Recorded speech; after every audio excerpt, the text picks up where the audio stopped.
I cannot, in good conscience, continue to mount a campaign that cannot win. With Bernie Sanders out of the race, the stage is officially set for President Trump and former Vice President Joe Biden in the 2020 general election. And it could be the most unusual election in modern history. 2016 was a very unpredictable election. 2020 is shaping up to be a much more unpredictable approach to electing a president. The coronavirus has already upended much of the campaign process. Almost overnight, traditional campaigning stopped and the dynamics shifted. I am officially declaring a national emergency. President Trump became increasingly more visible to the American public. Every day, Donald Trump has a prominent platform using the White House briefing room. The advantages are clear for the president. He gets sort of this unfiltered long stretch of time in which he gets to speak directly to the American public. And Trump hasn't shied away from using the briefings to attack his political opponents and journalists in the room. You ought to be ashamed of yourself. You know what? You ought to be ashamed. You didn't hear me. That's why you used to work for the Times and now you work for somebody else. And you know the answer's a lie. You know, I could read you your full comments, sir. Let me just say. He has been thinking about his election. He talked about his political opponents. He talked about former Vice President Joe Biden. He has said that all of the Democrats that are criticizing his response, Democratic governors, he says that's all about politics and trying to hurt him in the upcoming election.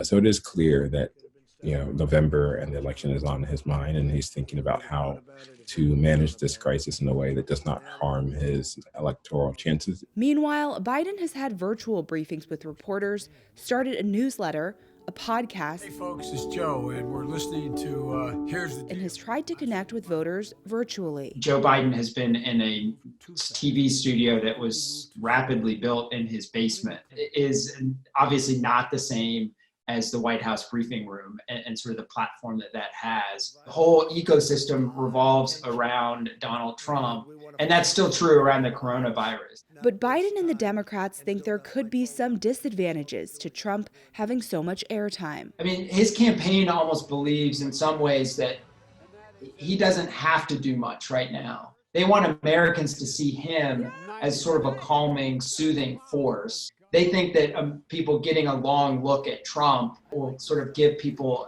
a sour taste at how Trump has handled it. Every one of these doctors said, how do you know so much about this? Maybe I have a natural ability. A number of the Democratic super PACs are putting out ads really criticizing the president for what he said. They've really used his own words, and they've compared what he's been saying. When you have 15 people, and within a couple of days it's going to be down to close to zero, we really think we've done a great job. But the president has had a significant head start when it comes to fundraising.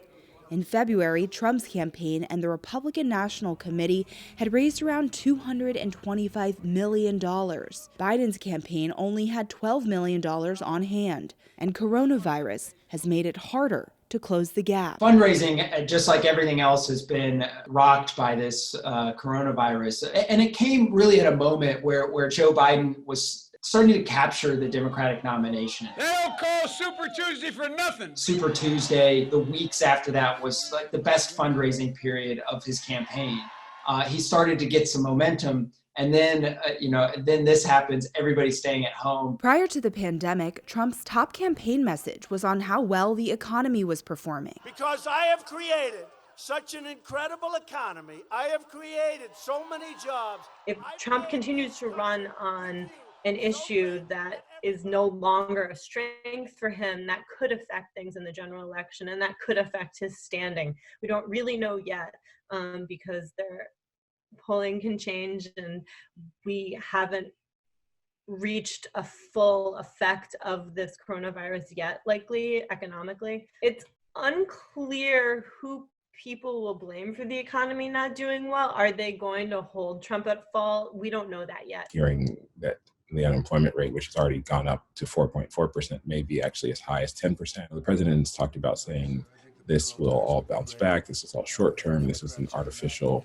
recession. But it's not clear that by the time we get to November that the economy will be back to where it was before this pandemic. And the president will have to deal with that in terms of his messaging. For all the uncertainty, Trump has continued to express confidence that the Republican convention, slated for the end of August, will go ahead as planned. He's still pledging that they're going to have it in North Carolina in August. It's a little bit easier for Trump just because he's an incumbent president. Democrats have already postponed their convention, originally scheduled for July. But that's very much tentative. Even Joe Biden is still talking about the possibility of a virtual convention or some other form of holding a convention. Is it a speech of Joe Biden in his basement in this studio with his book, family bookshelf behind him? That does not exactly capture the gravity of the moment. The coronavirus has changed almost every aspect of American life. How it'll change the race for the White House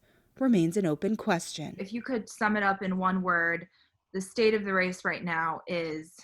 If I'm thinking of it as Biden and Trump, I think the word is uncertain. In flux. No one knows what's going to happen. I'd say it's a very much unpredictable moment. There's no precedent for this. And because of that, it's unlike anything we would have predicted. And it could go a number of different ways.